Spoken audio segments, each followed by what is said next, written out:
നല്ലൊരു വെറൈറ്റി സംഭവം കാണിച്ചിട്ട് ഞാൻ ചൈനയിൽ നമ്മുടെ നാട്ടിലോട്ടുള്ള കിഡ്സിനെ ഡ്രസ്സ് പർച്ചേസ് ചെയ്യാൻ വേണ്ടിയിട്ട് ഒരു സ്റ്റോറിൽ വന്നതാണ്. അപ്പോൾ ഇവിടെ ഒരു കുട്ടി ഇരുന്ന് പഠിക്കുന്നത് കണ്ടതാണ് കേട്ടോ. സംഭവം ഒരു വെറൈറ്റിയാണ്. ഇതാണ് സംഭവം. ഇത് ചൈനീസിലാണ് ഈ ബുക്ക് ഉള്ളത്. ഇത് നമുക്ക് ഇംഗ്ലീഷിലോട്ട് കൺവേർട്ട് ചെയ്യാം, മലയാളത്തിലോട്ട് കൺവേർട്ട് ചെയ്യാം. ഇതിങ്ങനെ ഓപ്പൺ ചെയ്ത് കഴിഞ്ഞാൽ കണ്ടില്ലേ, ഇവിടെ ഇത് ഓപ്പൺ ചെയ്ത മാസ്റ്റർ സ്വിച്ച് ഉണ്ട്.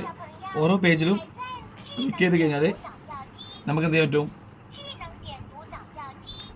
ഇതിങ്ങനെ തൊടുന്നതനുസരിച്ച് കണ്ടില്ലേ അതും അങ്ങനെ ഉണ്ട്. അതുപോലെ നമ്മളെ ഫ്രൂട്ട്സ് ഉണ്ട്, ഇതിൽ വെജിറ്റബിൾസ് ഉണ്ട്. അതായത് കുട്ടികൾക്ക് പഠിക്കാൻ പറ്റിയ എല്ലാവിധ ഐറ്റംസുകളും ഇതിലുണ്ട്. ഇതിനൊരു പ്രത്യേകത എന്താണെന്ന് വെച്ചാൽ, നോർമലി നമ്മുടെ നാട്ടിൽ പണ്ട് നോർമൽ ബുക്സ് ആയിട്ട് ഉണ്ടായിരുന്നത്. ഇതിൻ്റെ പ്രത്യേകത എന്ന് വെച്ചാൽ ഇത് നമ്മൾ ക്ലിക്ക് ചെയ്ത് കഴിഞ്ഞാൽ അത് എന്താണെന്ന് പറയും. ഓക്കെ ഇത് പറയുന്നുണ്ട്, പക്ഷെ പറയുന്നത് കംപ്ലീറ്റ് ചൈനീസിലാണ്, നമുക്ക് മനസ്സിലാവില്ല. ഇത് നമുക്ക് ഇംഗ്ലീഷിലോട്ട് കൺവേർട്ട് ചെയ്യാം. അപ്പോൾ കുട്ടികൾക്ക് വീട്ടിൽ നിന്ന് പഠിക്കാനൊക്കെ വളരെ സിമ്പിളാവും. ഈ ഒരു സംഭവം നാട്ടിലോട്ട് ഇറക്കിയിട്ട് നാട്ടിലൊന്നെങ്കിൽ ഒരു ഗവൺമെൻറ് അതല്ലെങ്കിൽ മോണ്ടിസോറീസിലൊക്കെ മൊത്തമായിട്ട് ഡിസ്ട്രിബ്യൂഷനൊക്കെ ചെയ്യാൻ പറ്റുന്നുണ്ടെങ്കിൽ നല്ലൊരു ബിസിനസ് ഓപ്പർച്യൂണിറ്റി തന്നെയാണ്. ഇതിൽ പല ഐറ്റംസ് ഉണ്ട് കേട്ടോ.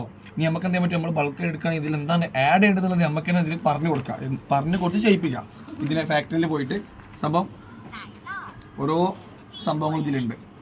ഇവിടെ മുകളിൽ ഓപ്ഷൻസ് ആണ്, നമുക്ക് മലയാളം വേണോ ഇംഗ്ലീഷ് വേണോ അതായത് നമുക്ക് സെറ്റ് ചെയ്ത് കൊടുക്കാം. സംഭവം വളരെ ക്രിയേറ്റീവ് ആൻഡ് വെറൈറ്റി സംഭവമാണ്. അപ്പോൾ ഇതൊക്കെ ബൾക്കായിട്ട് എടുത്തിട്ട് നാട്ടിൽ ഇതിന് ഡിസ്ട്രിബ്യൂഷനോ അങ്ങനെ എന്തെങ്കിലും ചെയ്യാൻ താല്പര്യപ്പെടുന്ന ആരെങ്കിലും ഉണ്ടെന്നുണ്ടെങ്കിൽ നല്ലൊരു വെറൈറ്റി ഓപ്ഷനാണ്. അതിൻ്റെ കംപ്ലീറ്റ് സോഴ്സ് നമ്മുടെ കയ്യിലുണ്ട്. കോൺടാക്ട് ചെയ്യുക, ഞാൻ ഡീറ്റെയിൽസ് കാര്യങ്ങൾ തരാം. ഓക്കെ.